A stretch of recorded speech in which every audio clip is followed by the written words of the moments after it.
Baik, bismillahirrahmanirrahim. Assalamualaikum warahmatullahi wabarakatuh. Innal hamdalillah nahmaduhu wa nasta'inuhu wa nastaghfiruh wa na'udzu billahi min shururi anfusina wa min sayyiati a'malina. Man yahdihillahu fala mudhillalah wa man yudhlil fala hadiyalah. Asyhadu an la ilaha illallah wahdahu la syarikalah wa asyhadu anna Muhammadan abduhu wa rasuluhu amma ba'd. Fa ya ayyuhal hadirun, bagaimana kabarnya teman-teman semuanya? Mudah-mudahan teman-teman dan orang-orang yang teman-teman cintai dalam keadaan sehat walafiat. Pada materi kuliah linguistik konstruktif ini, ya, kita sudah memasuki materi adirosat atau qobuliyah an-nadoriyah wa tatbiqiyah atau studi konstruktif teori dan terapan, ya. Sebelumnya mungkin pada sesi yang pertama Anda sudah dibimbing dengan Dr. Yustika. Nah, pada sesi yang kedua ini, ya, insya Allah Anda akan bersama-sama belajar bersama saya. Siapa saya? Baik, kita sedikit perkenalan dulu ya, biar teman-teman mengetahui saya. Ya, secara singkat saja, nama saya Miftah Wangsa dan Nurja. Saya lahir di Bandung 28 September 1983. Saat ini saya tinggal di Bogor, di Gang Purnama, Taman Sari Bogor, dan untuk di Metro saya tinggal di dekat Masjid Al-Manar Lampung. Biasanya saya tinggal di sana, yaitu di dekat itu rumah paman istri saya, ya. Untuk pendidikan S3 pendidikan bahasa UNJ, alhamdulillah sudah lulus pada tahun ini 2020. Untuk S3 S2-nya jurusan pendidikan bahasa Arab di UIN Bandung. Untuk S1-nya sarjana pendidikan agama Islam di STAI Yanisa Bandung, dan pernah mondok di program beasiswa Mahad Quran Al-Akhwain, ya, tahun 2006, dan pernah juga mondok di Darussalam Gontor Ponorogo, lulus tahun 2003. Untuk pekerjaan, saya lulusan tetap di Pelita Bangsa Bekasi dan menjadi dosen luar biasa di beberapa kampus, salah satunya adalah di dosen Pascasarjana IAIN Metro. Alhamdulillah. Nah, baik, itulah sekilas tentang saya. Langsung saja teman-teman kepada materi ya, yaitu tentang studi kontrastif. Nah, di sini mungkin saya tidak akan menerangkan secara detail ya, tetapi hanya global saja. Tentunya nanti akan kita kembangkan dalam sesi diskusi ya. Nah, sedikit mengingatkan saja bahwa analisis kontrastif itu bertujuan untuk mengidentifikasi segi-segi perbedaan atau ketidaksamaan yang kontras antara dua bahasa atau lebih yang diperbandingkan, ya. Intinya studi kontrastif ini adalah untuk membandingkan dua bahasa atau lebih yang sedang kita pelajari, baik dari sisi persamaannya atau perbedaannya. Nah, untuk menganalisis studi kontrastif ini ada dua cara pendekatan ya, yaitu yang pertama analisis kontrastif terapan, applied contrastive analysis, atau at-taqabuliyah atau tatbiqiyah. Yang kedua, analisis kontrastif murni, ada pure contrastive analysis atau qobuliyah an-naqiyah. Analisis kontrastif terapan, applied contrastive analysis atau qobuliyah atau tatbiqiyah, ini lebih kepada bagaimana memecahkan masalah pedagogis ya, nanti kita akan bahas. Kemudian analisis kontrastif murni atau pure contrastive analysis ini bertujuan untuk studi tipologi bahasa. Kontrastif murni bisa juga disebut dengan kontrastif teori karena memang dia lebih kepada pengkajian begitu ya. Makanya ini saya berijtihad gitu ya, bahwa ini sama dengan konstruktif teori atau qobuliyah an-nadoriyah ya. Nah, kemudian kita awali dulu dari adirosat atau qobuliyah an-nadoriyah, yaitu studi tentang konstruktif teori. Sebagaimana teman-teman ketahui, dalam ilmu linguistik itu ada 4 poin ya, yang 4 poin dasar yang harus kita pelajari. Yang pertama adalah tipologi fonologis. Ya, tipologi fonologis itu adalah menurut Krida Laksana, fonologi adalah bidang dalam linguistik yang menyelidiki bunyi-bunyi bahasa menurut fungsinya seperti apa. Ya, karena memang betul sekali ya, dalam ilmu bahasa ini perbedaan bahasa itu akan merubah makna, apalagi dalam bahasa Arab ya. Dalam bahasa Indonesia saja itu akan memiliki makna berbeda ketika memiliki bunyi yang berbeda. Contoh, kuku, kakiku, kaku. Kuku, kakiku, kaku. Ketika kata kuku diganti menjadi kaki, kan beda. Ini kuku, kuku ya, dan ini kaki, ya, kaki tempatnya. Ini kan secara fonologi ketika berubah bunyi akan berubah makna. Nah, kemudian yang kedua ada tipologi morfologis atau perbedaan apa namanya mempelajari asal dan bentuk kata. Dalam bahasa Arab kan ini disebut dengan ilmu sorf ya, yaitu bagaimana asal kata ya, dari mana kata ini berasal kan. Ya. Dalam bahasa Indonesia mungkin asal kata itu dibahas dari apa namanya bisa dari materi tentang imbuhan ya. Itu kan berubah dari contoh misalkan penyampaian asal katanya apa sampai gitu ya, penyampaian ya, kemudian apalagi itu dalam bahasa Indonesia ya, contoh-contohnya banyak sekali lah ya, artinya kita menyelidiki asal kata gitu ya. Kemudian dalam yang ketiga, tipologi sintaksis, yaitu menurut Verhaar, sintaksis adalah menempatkan bersama-sama kata-kata menjadi kelompok kata atau menempatkan kalimat dalam kelompok-kelompok kata menjadi kalimat. Dalam bahasa Arab ini juga disebut dengan ilmu nahwu. Ya. Yang terakhir apa namanya tipologi simantis, ilmu dilalah, simantik. Tipologi simantis mengelompokkan bahasa berdasarkan makna leksikal dan gramatikal. Makna leksikal merupakan makna kata yang sama seperti yang tertulis dalam kamus atau makna yang dimiliki meski tanpa konteks apapun. Makna gramatikal merupakan makna yang terdapat pada susunan kata. Nah, inilah teman-teman, keempat poin inilah yang menjadi hal dasar di dalam mempelajari ilmu linguistik. Dan bukan hanya bahasa Arab saja, semua bahasa, hampir semua ini yang dikajinya. Cuma nanti kan bahasanya berbeda-beda gitu kan. Dalam bahasa Arab kan ada al-aswat, sorof, nahu, adilalah, dan sebagainya. Pada intinya sama.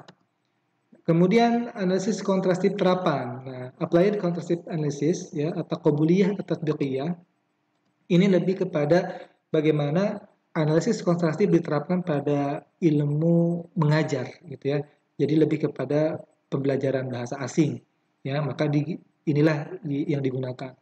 Ya, makanya dikatakan terapan itu langsung aplikasi di lapangan itu seperti apa. Otomatis ini berkaitan dengan pengajaran gitu ya, walaupun tidak mesti harus pengajaran saja, tetapi secara global ketika kita menerapkan ilmu ini lebih efektifnya di bidang ilmu pengajaran gitu loh ya. Itu disebut dengan analisis kontrastif terapan.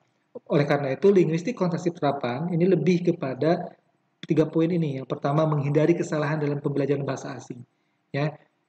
Contoh dalam bahasa Arab ini Anda harus hati-hati di dalam mengajarkan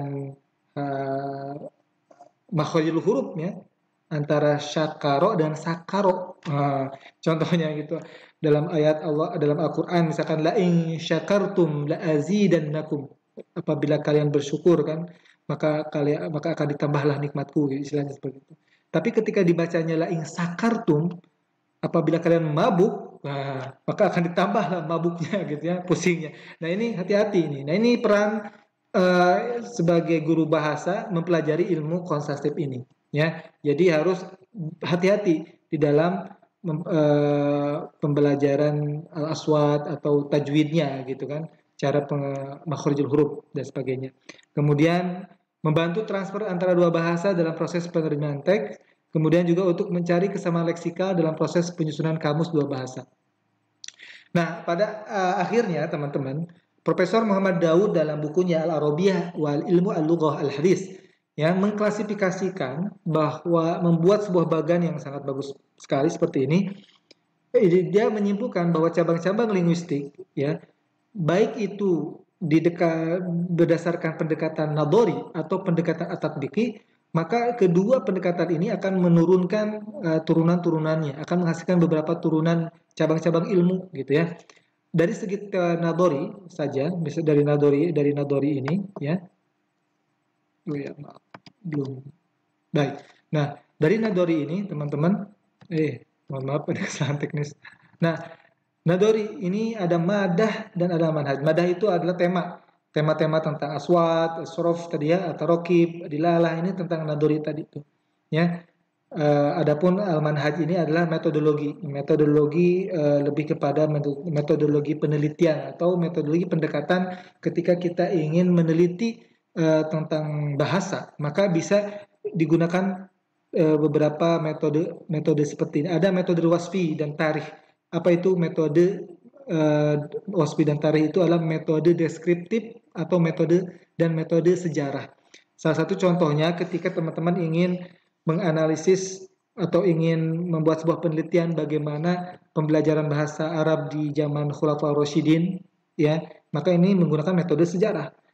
Bagaimana pembelajaran bahasa Arab di zaman Wali Songo, ya, maka ini Anda menggunakan metode sejarah, ya. Dan apa yang sedang viral, bahasa apa yang ketika itu sedang viral di zaman itu, ya. Nah, itulah kita menggunakan bahasa metode sejarah, metode tarikh. Kemudian ada makorin atau kobuli, yaitu makorin ini dua perbandingan atau kausal komparatif, ma'ayar dan ma'yari, ya.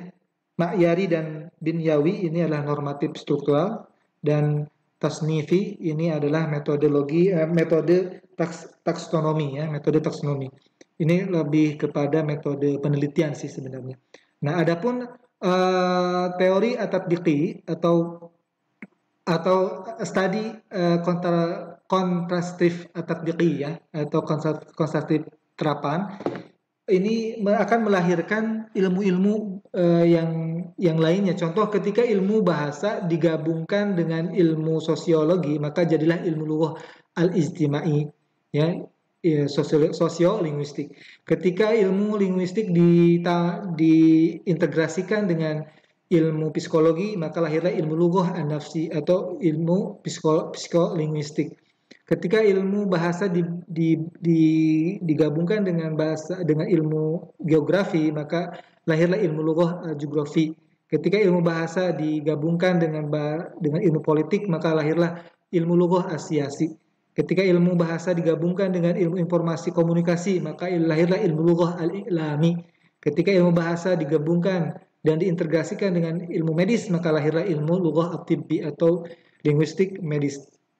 Nah, itulah teman-teman secara global, ya, bahwa di dalam menganalisis sebuah bahasa, kita yang lebih tepat menggunakan metode analisis kontrastif ini, ya, menggunakan metode ini.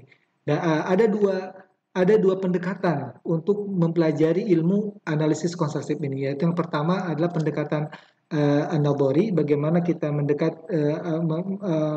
melakukan analisis kontrastif ini dengan pendekatan an-nadhari, dengan teori, gitu kan. Kemudian yang kedua, bagaimana kita mempelajari analisis kontrastif ini dengan pendekatan at-tatbiqi, ya. Turunan-turunannya ini seperti yang Anda lihat.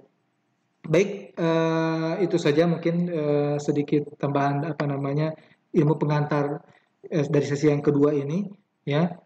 Mudah-mudahan Anda menjadi seorang linguis, ya, seorang linguis dalam pendidikan bahasa Arab. Ini mohon maaf, ya, bukan linguistik, maksud saya seorang linguis, ya. Nah, ini kan jadi salah nih. Gak apa-apa yang salah, ya, buat menjadi sebuah ilmu juga. Linguistik itu kan lebih kepada ilmunya. Kalau orang yang mempelajari ilmu linguistik disebut linguis. Jadi maksud saya, ya, selamat, semoga Anda menjadi seorang linguis di bidang pendidikan bahasa Arab, ya.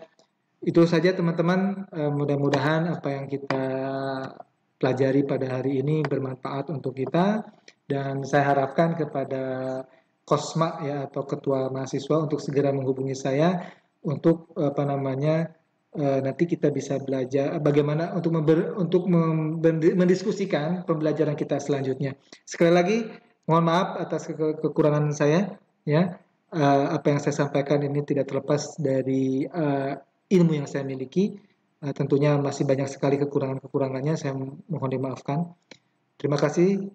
Wabillahi taufiq wal hidayah. Wassalamualaikum warahmatullahi wabarakatuh.